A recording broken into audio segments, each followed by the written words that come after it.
नमस्कार, मी पंजाब डक हवामान अभ्यासक मुक्काम पोस्ट गुगळी धामणगाव तालुका सेलू जिल्हा परभणी। आज आहे 29 मे 2024। मी आहे पंजाबमध्ये अमृतसर या ठिकाणी। अमृतसर या ठिकाणी तर सांगू इच्छितो, या ठिकाणी आल्याच्या नंतर वाघा बॉर्डरच्या इथं तापमानाची नोंद जवळपास 52 अंश सेल्सिअस होतं, म्हणजे इतकं तापमान होतं। तर हे तापमान आता आज अमृतसर या ठिकाणी नोंदलं गेलेलं आहे। तर तुम्हाला एक सांगू इच्छितो, अशीच परिस्थिती आपल्या महाराष्ट्राकडे देखील अनेक 2-4 वर्षामध्ये उद्भवणार आहे। जोपर्यंत आपण झाडं लावणार नाही तोपर्यंत अशी परिस्थिती राहणार आहे। पण शेतकऱ्याला आता एक अंदाज देतो। तर आज आहे 29 मे 2024।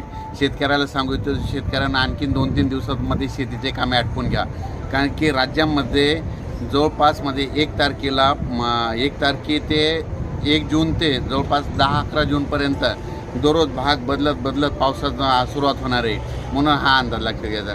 सुरुवातीला बघायचं झालं तर 1, 2, 3 तारखेला राज्यामध्ये सातारा, सांगली, पुणे, नाशिक, मुंबई, नगर, सोलापूर, उस्मानाबाद, लातूर या भागापर्यंत पावसाला सुरुवात होईल, म्हणजे 1, 2, 3 जून दरम्यान। त्याच्यानंतर 4, 5, 6, 7 जून नंतर राज्यामध्ये तो पाऊस थोडा पुढं सरकत जाईल, म्हणजे मुंबई, पुणे, नाशिक, सातारा, सांगली, सोलापूर, नगर, संभाजीनगर, जालना, बीड, परभणी, नांदेड, हिंगोली, लातूर, उस्मानाबाद आणि तसाच तो पाऊस यवतमाळकडे जाणार आहे। म्हणून हा अंदाज लक्षात द्यायचा।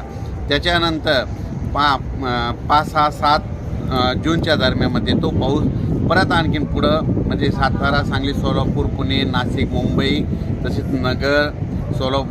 नगर, पुणे, औरंगाबाद, त्याच्यानंतर बीड, परभणी, लातूर, हिंगोली, वाशिम, नांदेड आणि त्याच्यानंतर बुलढाण्यापर्यंत 7 तारखेपर्यंत तो पाऊस सुरुवात होईल। त्याच्यानंतर तो पाऊस म्हणजे 7, 8, 9, 10, 11, 12च्या नंतर पूर्व विदर्भ आणि पश्चिम विदर्भाकडे म्हणतात मान्सून पावसाला म्हणतात थोडं उशिरा जाणार आहे। म्हणून हे अंदाज लक्षात घ्यायचा, कारण की पूर्व विदर्भात 7 तारखेच्या नंतर थोडा पाऊस सुरू होणार आहे। म्हणून हे अंदाज लक्षात घ्यायचा। एकंदरीत परिस्थिती बघायची झाली तर राज्यामध्ये मान्सून म्हणजे केरळमध्ये मान्सूनला 31 आणि 1 तारखेला चांगलं पोषक वातावरण तयार झालेलं आहे आणि पोषक वातावरण राहील। त्याच्यामुळं आपल्या इकडं पाऊस चांगल्या तऱ्हेने पडणार आहे। म्हणून हा अंदाज लक्षात घ्यायचा।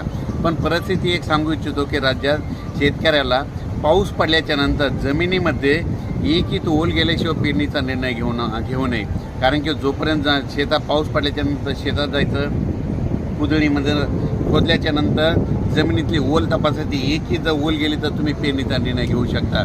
परत तुम्हाला एक सांगू इच्छितो, राज्यात एकंदरीत परिस्थिती बघितली तर राज्यामध्ये म्हणजे चांगल्या स्वरूपाचं वातावरण आहे, हे देखील तुम्हाला सांगू इच्छितो।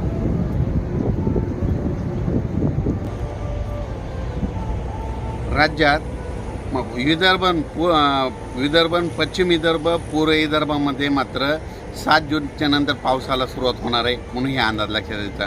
पण एकंदरीत राज्यात 1 तारखेला फक्त सातारा, सांगली, कोकणपट्टी भागामध्ये पाऊस पडणार आहे। म्हणून हा शेतकऱ्याने अंदाज लक्षात घ्यावा। अचानक वातावरणात बदल झाला तर परत एक टेक्स्ट मेसेज टाकणार आहे आणि टेक्स्ट मेसेजद्वारे शेतकऱ्याला मेसेज येईल आणि एक यूट्यूबच्या माध्यमातून माझा एक स्वतःचा मेसेज होईल। थांबतो। जय हिंद, जय महाराष्ट्र।